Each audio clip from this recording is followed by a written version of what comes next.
Mukul and you watching बिज ज्ञान। दोस्तों, आज एक और वीडियो के साथ आए हैं हम। कल हमारे माननीय प्रधानमंत्री मोदी जी ने देश को 5वां संबोधन किया कोरोना के चलते, और उससे कुछ महत्वपूर्ण बातें निकल के आई हैं जो आज हम अपने एक्सपर्ट सीए मनोज लांबा के साथ डिस्कस करेंगे। So welcome to our channel. Thank you so much. So दोस्तों, आज हम अपनी वीडियो को शुरू करते हैं। तो दोस्तों, हमने बात करी आत्मनिर्भर भारत की। मोदी जी ने कल कहा सेल्फ रिलायंट इंडिया। हम कैसे बना सकते हैं पर सेल्फ रिलायंट इंडिया, हम जानेंगे एक्सपर्ट लांबा जी को। Sir, Atmanirbhar Bharat, self reliant India. Modi ji ने कल अपने भाषण के दौरान आत्मनिर्भर भारत की बात की। क्या हम आत्मनिर्भर बन सकते हैं और उसका क्या रास्ता है? आज कोरोना ने पूरे विश्व को अस्त व्यस्त कर रखा है। हर व्यक्ति, हर देश इस कोरोना से परेशान है। आज इकोनॉमी बेस्ड ग्लोबलाइजेशन की बजाय ह्यूमन बेस्ड ग्लोबलाइजेशन की बात हो रही है। कोरोना में सोशल डिस्टेंसिंग की बात हो रही है। ऐसे में हमारा आत्मनिर्भर होना और ज़्यादा जरूरी हो जाता है। आत्मनिर्भरता ही एक ऐसा साधन है जिससे हमारे विश्व की अन्य देशों पर निर्भरता कम होगी। हम अपना सशक्तिकरण कर पाएंगे, हम अपना जीवन यापन कर पाएंगे। हमें अपनी ज़रूरतों के लिए विश्व के दूसरे देशों की तरफ ताकने की जरूरत नहीं होगी। तो मोदी जी ने जो कल अपना सकारात्मक भाषण दिया, उसमें बहुत सही समय पर जनता को मुखिया के तौर पर जगाने का काम किया। भारत में वो क्षमता है कि वो आत्मनिर्भर बन सकता है, लेकिन लोगों की सोच में थोड़ा सा बदलाव लाना होगा। उन्हें समझ आना चाहिए कि भारत पूरे विश्व में सबसे ज़्यादा साधन संपन्न देश है। हम हर प्रकार के नेचुरल रिसोर्सेज से सक्षम हैं।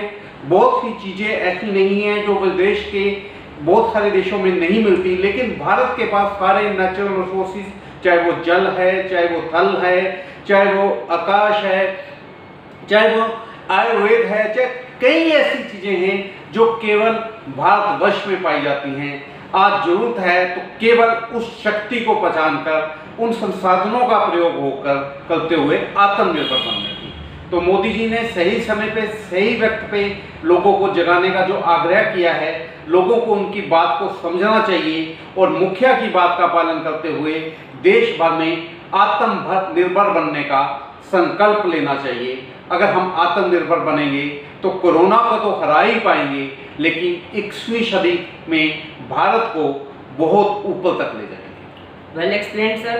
सर, कल मोदी जी ने संबोधन में कहा बाय लोकल बी वोकल। उनका इशारा था कि हम स्वदेशी प्रोडक्ट्स को अपनाएं और ज़्यादा से ज़्यादा उसका उत्पादन करें।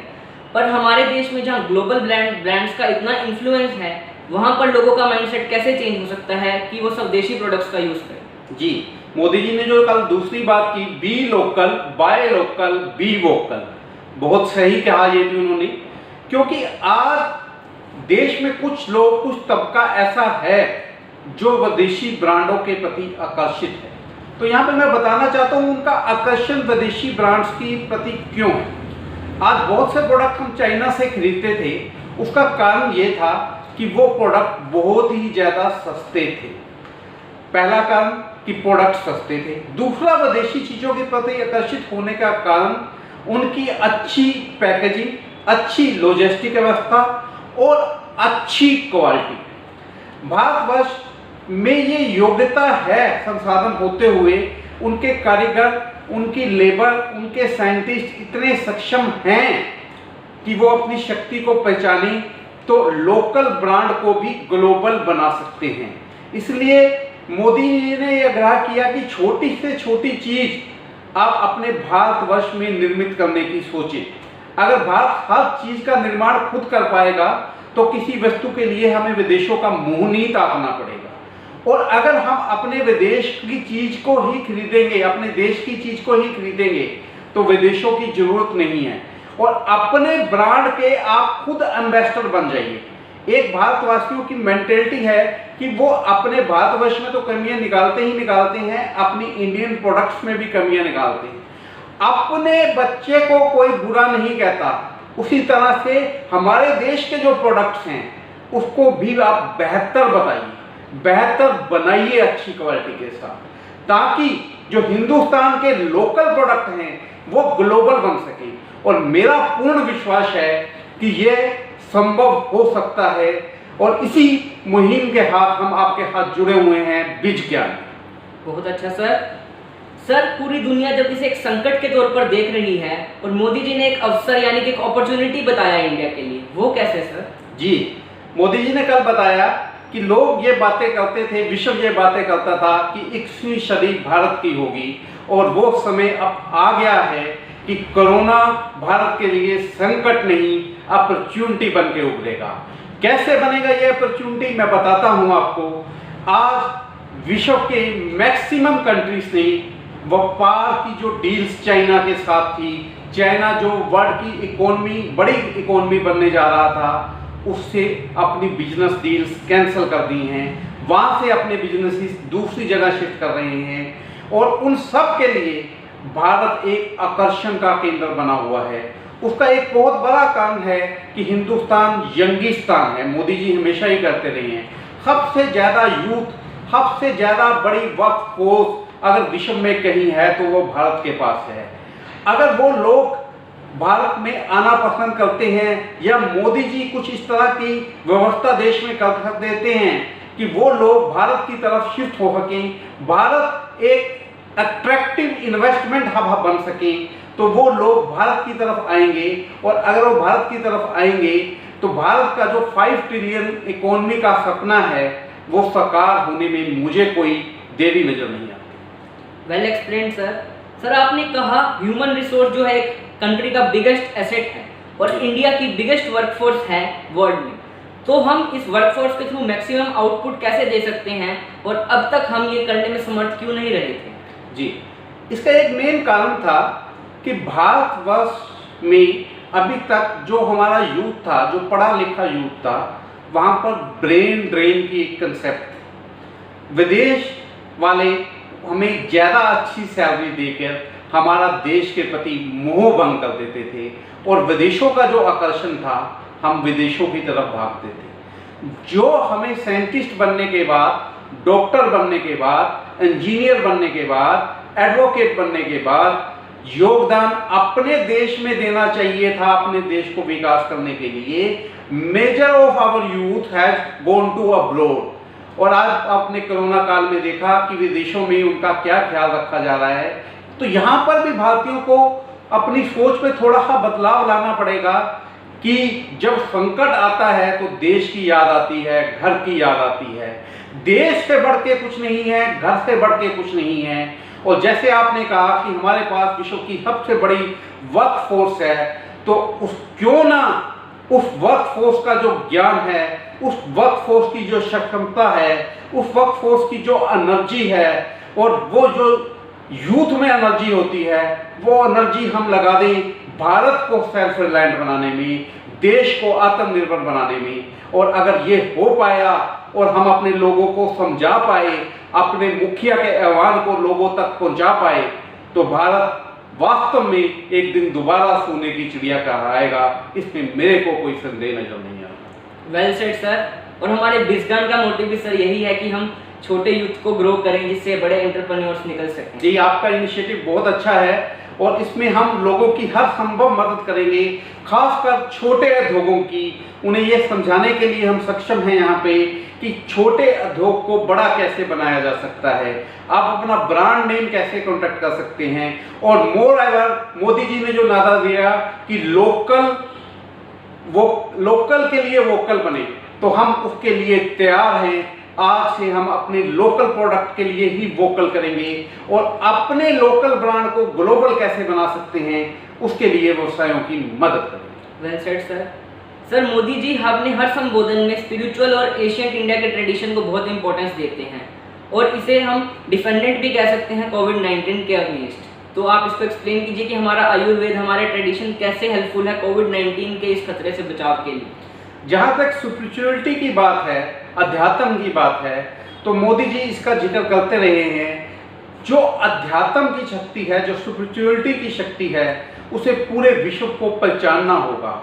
और भारत उसका सबसे बड़ा मैसेंजर है। भारत ने ही पूरे विश्व को अपनी धार्मिक ग्रंथों से जोड़ने की शक्ति बताई है। आज गीता का गुणगान पूरे भारत में नहीं पूरे विश्व में होता है। रामायण की दिए गई शिक्षाएं पूरे विश्व में पढ़ाई जाती हैं और ऐसे सैकड़ों हजारों एग्जाम्पल आदि काल से भारत ने सेट किए हैं जहां पर सिर्फ अपनी आध्यात्मिक शक्ति, अपनी सांस्कृतिक ज्ञान की वजह से भारत ने बहुत सारे संकटों पे तो जीत पाई ही है, बहुत सारी उन्नति भी की है। तो आध्यात्मिक उन्नति का ज्ञान जो मोदी जी पूरे विश्व तक पहुंचाना चाहते हैं, चाहे वो इंटरनेशनल योगा डे के माध्यम से हो, चाहे किसी और माध्यम से हो, वो एक सही सोच है। हमें भी अगर मानसिक शांति चाहिए तो उसका एक ही साधन है हैप्पीनेस, और हैप्पीनेस आती है संतुष्टि से। और जो कल मोदी जी ने जिक्र भी किया, हैप्पीनेस और संतुष्टि ही सृष्टि बनाने के दो बड़े संकल्प हैं। अगर हम समझ लें कि खुश रहना है और संतुष्ट रहना है तो वो अध्यात्म के बिना संभव नहीं है। अध्यात्म ही इसका एकमात्र रास्ता है, एकमात्र सहारा है, ये हमें समझना पड़ेगा। Well explained sir. और हमने अभी देखा भी कि हमारा नमस्ते कैसे पूरे वर्ल्ड ने अडॉप्ट किया कोविड से बचने के लिए जी। तो हम अपने पावर देख सकते थे इसके थ्रू। आपके सामने है कि आज चाहे कोविड-19 की वजह से अपनाया, पूरे विश्व ने जो अभिवादन का तरीका था वो बदल गया है और भारतवर्ष के नमस्कार को सभी ने स्वीकार कर लिया। Well explained sir. सर कल मोदी जी ने 20 लाख करोड़ के रिलीफ पैकेज का अनाउंस किया, पर मैं ये पूछना चाहूँगा कि इसके सोर्सेज क्या होंगे, ये आएगा कहाँ से इतना बड़ा पैकेज का सोर्स? जी, बहुत वाजिब क्वेश्चन है आपका। कल मोदी जी ने 20 लाख करोड़ के आर्थिक पैकेज का ऐलान किया है जो लगभग भारतीय जीडीपी का 10% है। ये सवाल लोगों के दिमाग में आ रहा है कि ये पैसे की व्यवस्था कैसे करेगी सरकार, क्या सरकार के पास इतना फंड अवेलेबल है या देश के ऊपर उसका कुछ आर्थिक भार पड़ेगा। लेकिन ये कैसे अरेंज होगा ये भी देखना बाकी है। आज हमारे माननीय फाइनेंस मिनिस्टर श्रीमती निर्मला सीतारमण जी 4 बजे प्रेस रिलीज जारी करेंगी जिससे इन आर्थिक घोषणाओं की शुरुआत होगी। तो आज से पता लगना शुरू होगा कि ये व्यवस्था किस प्रकार सरकार कर पाती है, क्योंकि एक वित्त मंत्री का कार्य है एक हाथ से लेना दूसरे हाथ से देना। सरकार इसे कितने संयोजित ढंग से, कितने अच्छे ढंग से कर पाती है, ये भी हमारे वित्त मंत्री जी का एक इम्तिहान है और एक बहुत बड़ा इम्तिहान है। क्या वो इस इम्तिहान में पास हो पाएंगी, देश को वाकई में कुछ मिल पाएगा या नहीं मिल पाएगा, ये भी सभी बातों पर सस्पेंस बना हुआ है। इसके लिए भी हम एक अलग से वीडियो लेके आएंगे आपके साथ साझा करने के लिए जैसे ही ये प्रेस रिलीज जारी होगी। सर जो पहले पैकेजेस आए थे रिलीफ के लिए वो भी इसी का पार्ट थे क्या? बिल्कुल। अब तक 1,70,000 करोड़ रुपए के डिफरेंट पैकेजेस आरबीआई द्वारा, मिनिस्ट्री ऑफ इनकम टैक्स द्वारा, कॉर्पोरेट अफेयर्स द्वारा या और बहुत सारी मिनिस्ट्रीज द्वारा घोषित किए गए थे, वो भी इस 20 लाख करोड़ का पार्ट होंगे, ऐसा माननीय प्रधानमंत्री ने भाषण के दौरान बोला। सर कल मोदी जी ने 4L की बात कही जहां पे ये स्पेंड किए जाएंगे 20 लाख करोड़, तो वो 4L को आप थोड़ा एक्सप्लेन करें। ये 4L उन्होंने इसलिए जिक्र किए कि संपूर्ण भारत का विकास हो सके। तो इन 4L के जगह उन्होंने लैंड, लेबर, लिक्विडिटी और लॉस की बात की। ये चारों कॉर्नर ऐसे हैं जिन चारों कॉर्नर्स का हमें विकास करना होगा तो देश का समुचित विकास हो, किसी वक्त पर इसका अधिक प्रभाव ना पड़े। इसी उद्देश्य से मोदी जी ने बताया कि कोई भी कॉर्नर हो, चाहे वो लैंड हो, लेबर हो, लिक्विडिटी हो या लॉस हो, हर चीज की पालना करने की जरूरत है इस कोविड की लड़ाई से लड़ने के लिए। तो इसलिए उन्होंने इन 4 चीजों का जिक्र किया। धन्यवाद। तो दोस्तों आज इस वीडियो के थ्रू हमने जाना कि पीएम मोदी के कल के संबोधन के बारे में हमने क्या हाइलाइट्स निकाली और उनके चलते कंफ्यूजन जो थी उसको भी दूर किया।